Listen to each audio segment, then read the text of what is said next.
Orlando in the bubble as they beat the Orlando Magic 109-99.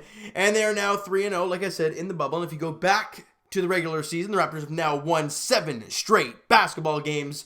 And they are feeling real good right now.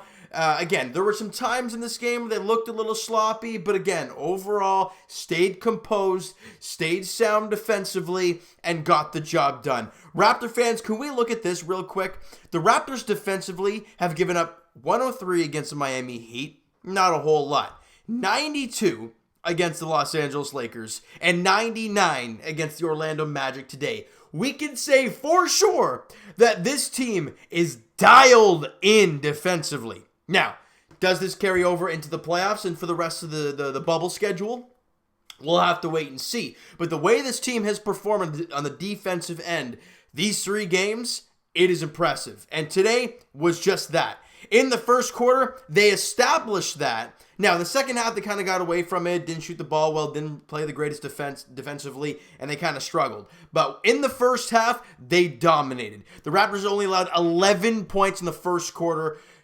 They were up 15, 26-11 after one quarter of play. In the second quarter, 29-24 in favor of the Raptors. Only 35 points allowed there in that first half alone. Incredible job by the Raptors, and they are up 20 at halftime. Big time numbers. You come out in the second half and you want to continue to put your foot down on the gas and put these guys to bed. Well, that did not happen. The Raptors did not get their mojo offensively, missed a lot of shots, only had 23 points in that quarter, allowed 33. They allowed 35 in the first half, and 33 alone in the third quarter. Was not a pretty quarter whatsoever. Minus 10, you're up by 10 now going into the fourth. And the Raptors, again, in the fourth quarter, didn't really allow any crazy big runs. They were able to corral anything that the Orlando Magic threw at them, and able to put them away, 31-31 apiece there in the fourth quarter. And they, like I said, the Raptors win it 109-99 over the Orlando Magic today. Big night again for Fred VanVleet. 21 points, 4 boards, 10 dimes, and a couple steals. Big night for Fred. Now, let's get into some numbers here because some of these were really good. Now, we talked about in the last video how the shooting percentage was a little bit lower than we would have liked. The Raptors shot 49% from the field today. Very good to see there. 36% from 3, so kind of on average what you're supposed to shoot from beyond the arc. They shot 52% against Miami. You're not going to see that every night. 36% there, 12 for 33. They held Orlando Magic to 40% from the field and 27% from 3. I understand they don't have Jonathan Isaac, a really big piece to that team. And from the free throw line, the Raptors struggled. I got to say, they were like, 33 for 36 there against Miami, 21 for 30, only 70% in the ball game today, but Orlando was 69% from the free throw line, so you still won that category. On the glass, Raptors were +1, 44-43. On the offensive glass, the Raptors usually lose that. They did yet again today, 8-3. And because we're not known to be a rebounding ball club. That's just been the story of this team. Last year was the same thing.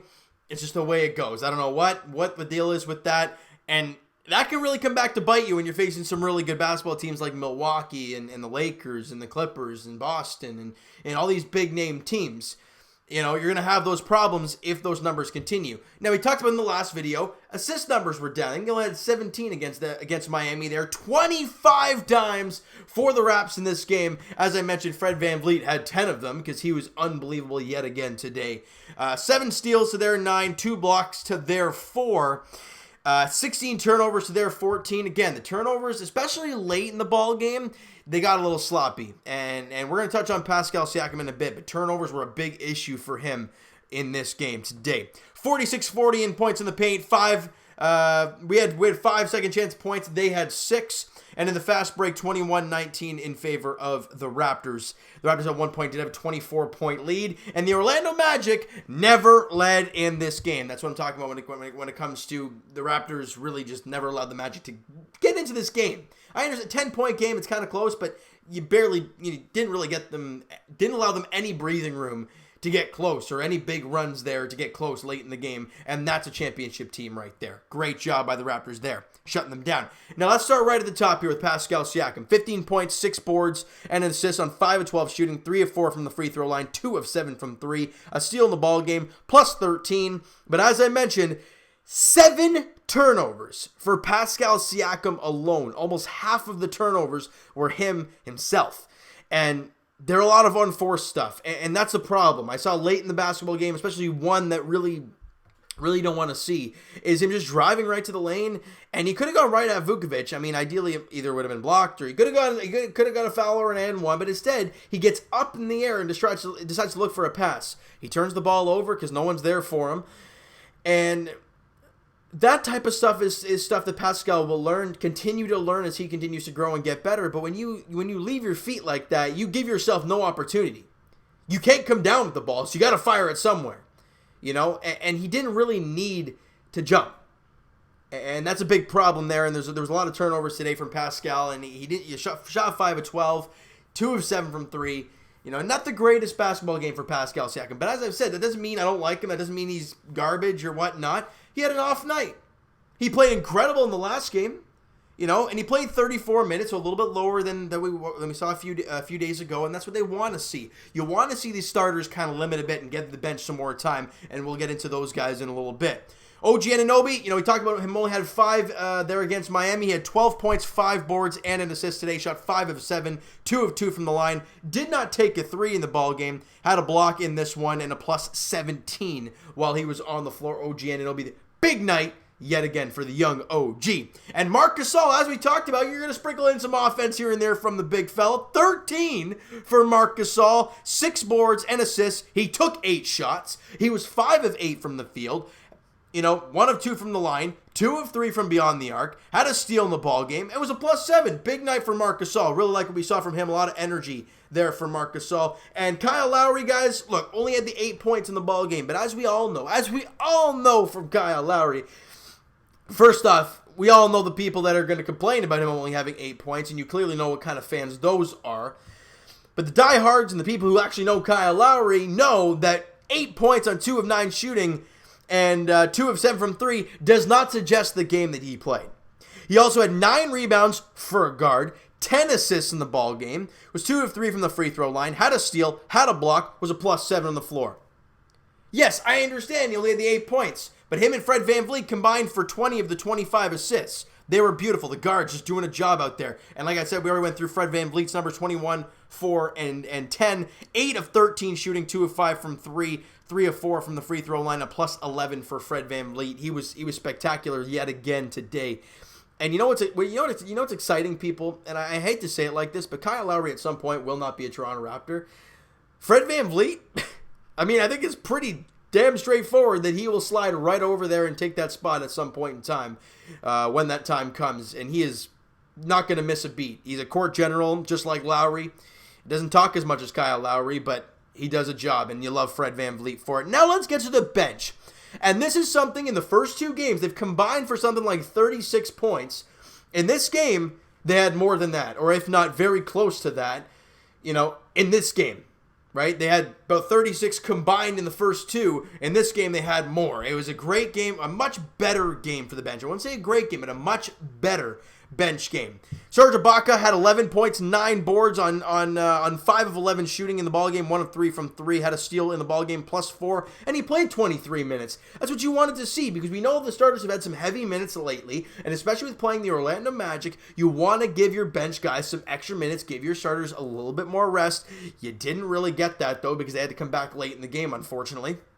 Norman Powell played 22 minutes, and this is more like Norman Powell. 14 points, couple boards, 5 of 10 shooting, 3 of 6 from beyond the arc, and 1 of 1 from the line, plus 4 in the game for playoff Powell. And look, anybody who after the first 2 games was concerned about Norman Powell, you know what the guy's going to give you. He's really transformed his game this season, and just because he has a couple off games to start off the bubble 8-game stretch, doesn't mean a damn thing. He went out there today in 22 minutes and dropped 14 on 50% shooting I'm fine with that. Great job, Norman Powell. Terrence Davis, 4 points aboard on one of three shooting. Missed both threes he took, so he's been struggling still. It was a -7 on the floor. And Rondae Hollis-Jefferson gave out some good energy today. I thought he was pretty good. 7 points aboard and assists on 2 of 5 shooting, 3 of 4 from the free throw line, and a -2 in 15 minutes. They gave you some sort of energy. You'll take it. Stanley Johnson actually gave the Raptors 2 free throws, so there you go. He got a couple points in there. Why not? Now, if you look at this game, it's more or less you just put a win on the board, right? And it puts us that much closer to clinching the second place in the Eastern Conference. I think, if I'm not mistaken, if the Boston Celtics lost to Brooklyn today, that would be finale. We would have clinched second, even though it doesn't mean anything. But the Celtics are up by 22 against, 22 against the Brooklyn Nets there in the third quarter. Still lots of basketball to play. Never mind, it's now more than that. So I don't expect them to win that, or the Brooklyn to win that game. But then we look towards Boston on Friday night. That's the next game for the Toronto Raptors on Friday, 9 o'clock tip-off there down in Orlando, as the Raptors now start a stretch of playing Boston. Okay, maybe they're not at the crazy stretch yet where you got to play like Milwaukee, Denver, and Philly or something like that. That's a little bit later on.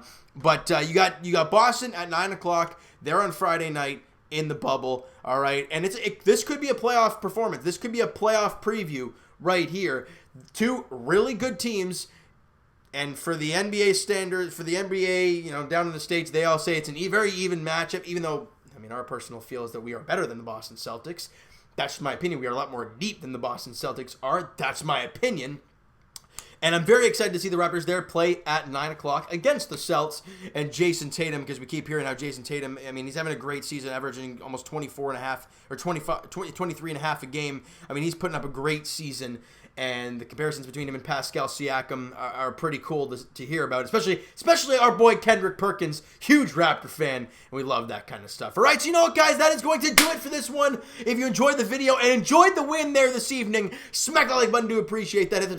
Hit that subscribe button if you guys have not already. Twitter, comment down below everything you thought about this game, the video, MVP. It's got to be Fred VanVleet in this game. He's my MVP. Another double-double for Freddie. Fantastic shooting night. He's my MVP, no doubt. Let me know if you have any different opinions, though, in the comments below. Go crazy. All right, and Twitter is down below for myself. Follow up, send me a DM, do all that great stuff. Also, the Instagram link is down below, so if you've not followed up the Instagram page already, please go do so. And I will talk to you guys. Here we go. Lots of things. Blue Jays edition very shortly, as they picked up the win today against the Atlanta Braves. We'll talk very shortly about that. We'll talk to you guys Leafs edition tomorrow, as they are playing Game 3 against the Columbus Blue Jackets. I think it's an 8 p.m. puck drop there for Game 3, as the Leafs looking to take a 2-1 series lead. And it's exactly what you want, because you don't want any elimination games, but we don't have that, and win tomorrow against the Blue Jackets. 8 p.m. puck drop in Toronto at the Scotiabank Arena.